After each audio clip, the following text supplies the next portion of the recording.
Okay, I got a cedar panel here for a screen porch. It's going to be screened. There's about 20 panels that go on the porch. What we need to do is get a primer on this so that it seals up, because cedar does bleed. We're probably going to do 2 coats of primer on the front, which would be the outside, since that's the most weathered side of it. But for now, we're just putting a coat on the inside for today. And what you want to do here is make sure you get good coverage. I'm doing these kind of fast. I've got about 20 of them to do. I'm more than halfway done now.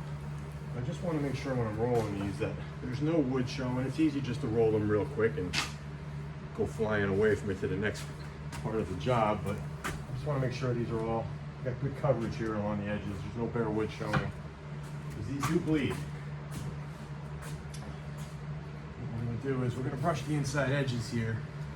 This is where the screen's going to lay, get stapled in, and then they're going to put another piece over it to seal it. Nice little piece of molding, so it looks nice.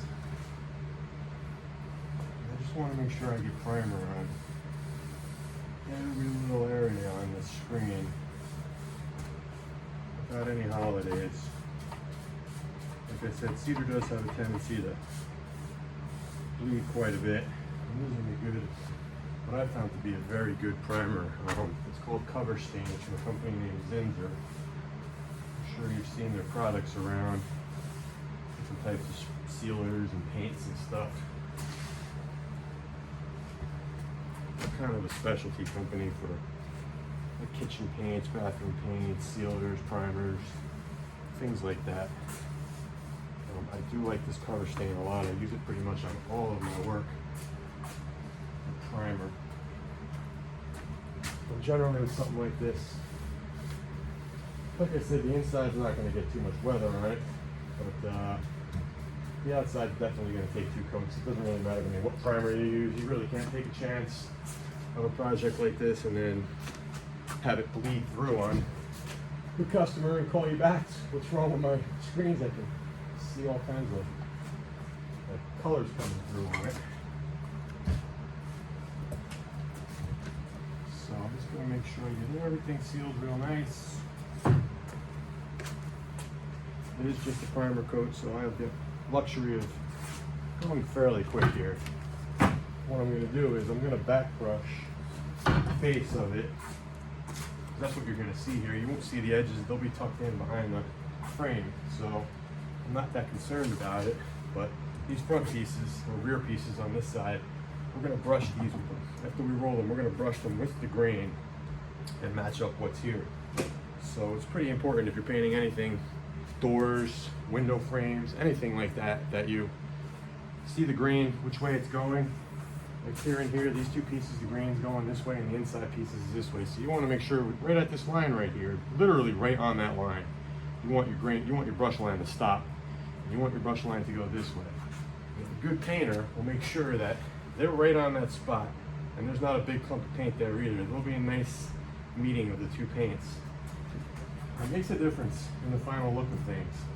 I mean, a lot of what I do, everything that I do is all about detail. So even in prepping these, I mean, I spent a lot of time combing through these. I have about 20 of these pieces, like I said. I'll quickly just grab the camera and buzz through the shop real quick and just show you what I'm up to.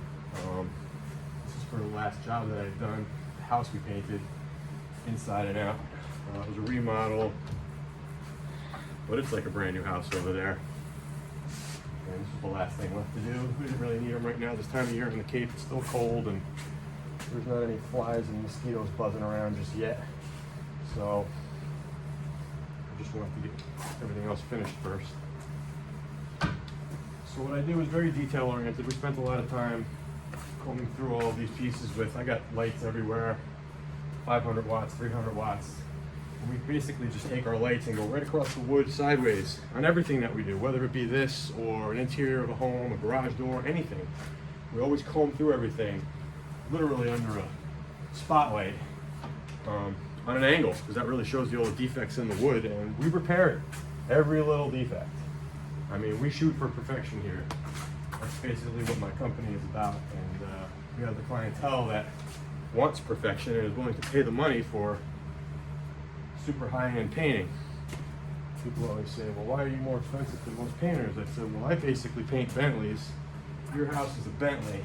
I'm not painting, no offense to anybody who has a Ford or anything, but I don't have a Ford Focus. I have a Bentley to paint. When that thing comes out of the factory, they all look good. And I guarantee you that Bentley, that paint job's gonna last a lifetime.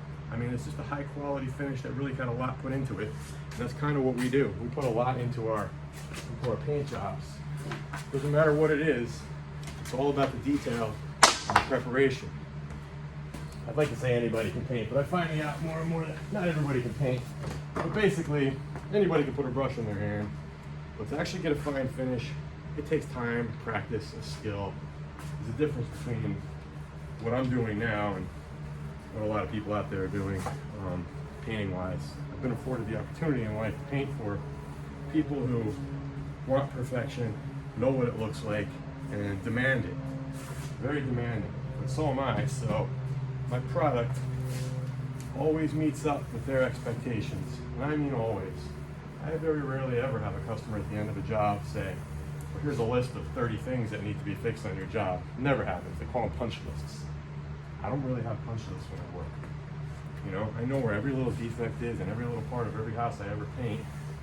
And I make sure, to the best of my ability and the people that work for me, that we get all of those little things fixed before we leave a job.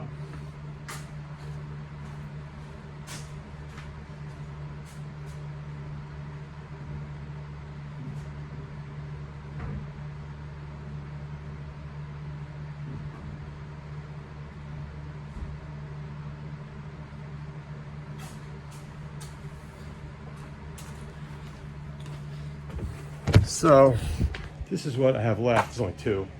This is what I've been doing. There's a bunch of smaller ones laying around. These are cabinets for the next job I'm working at that everything is sitting on. We're gonna prep these cabinets in the shop, and then they're gonna ship them over to the job site and install them, and then we'll comb through them again because damage does happen. These are the ones I just did now. This is the one I just did a second ago. But yeah, we make sure everything is perfect. Very particular about what we do, and I'm fortunate enough to have all these cabinets to work on in the bad weather, so it gives me something to do until it gets nicer out. I can go outside and start painting. All right, that's it. A little show of what goes on over at KB Painting Shop. At least what's going on now. Everybody have a great day.